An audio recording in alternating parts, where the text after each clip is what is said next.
Now you might be thinking to yourself, what's the big deal? David is, after all, on the run for his life. But there is no doubt here that David has lied to a priest and broken God's Levitical law. Certainly not the worst thing that David's going to do before this series is over, but not great. Kind of the first crack in David's good guy persona a little bit. But it's not that big a deal. Why am I highlighting it? Because Jesus himself will highlight this story later on in the Gospel of Mark when he is talking to the Pharisees about working on the Sabbath. One Sabbath, Jesus was going through the grain fields, and as they made their way, his disciples began to pluck the heads of grain. And the Pharisees were saying to him, "Look, why are they doing what is not lawful on the Sabbath?" And Jesus said to them, "Have you never read what David did when he was in need and was hungry, he and those who were with him? How he entered the house of God in the time of Abiathar the high priest, and ate the bread of the presence, which is not lawful for him to eat, and also gave it to those who were with him. And he said to them, the Sabbath was made for men, not men for the Sabbath. So the Son of Man is also Lord even of the Sabbath." So here Jesus admits that David broke one of God's laws. But if that is the case, why is Jesus using this example as a defense for working on the Sabbath? Does not the Son of God care about the laws of God?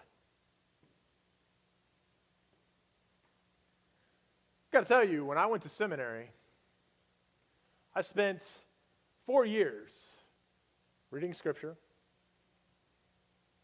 learning about the history of Christian thought and theology, honing my own understanding of morality and ethics,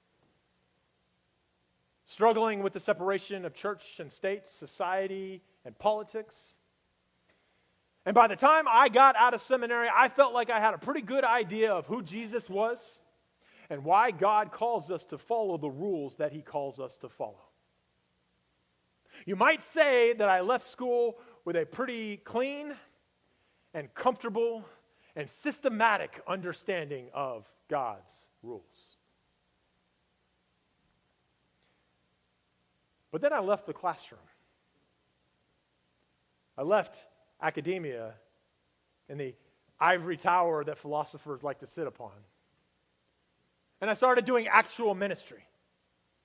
And it did not take me long to realize that just knowing God's rules is not all you need in order to do ministry.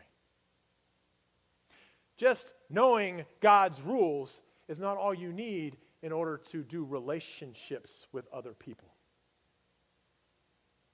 Because relationships are anything but systematic, aren't they?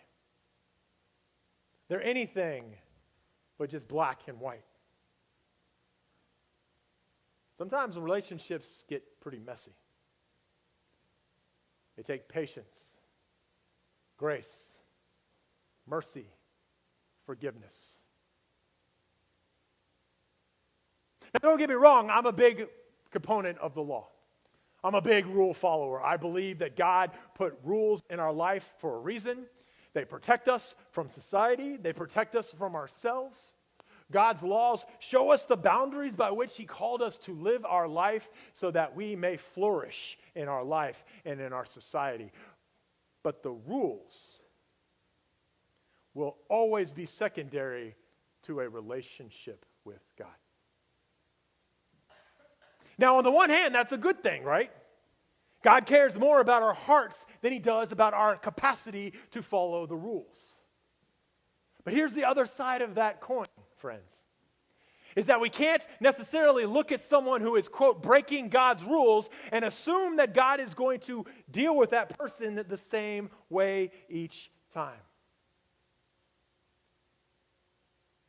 Because relationships are messy sometimes. Sometimes God bends the rules for the relationship.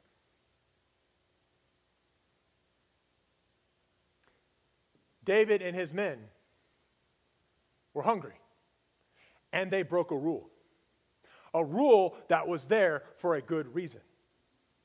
But just as Jesus said a moment ago, God's rules are there for our benefit, not so that we can keep track of which one of us are following the rules the best.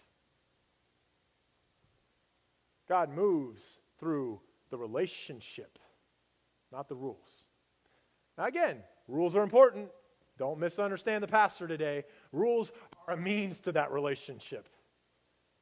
They help us to thrive in that relationship. But the rules are not a measuring stick to our worthiness to God.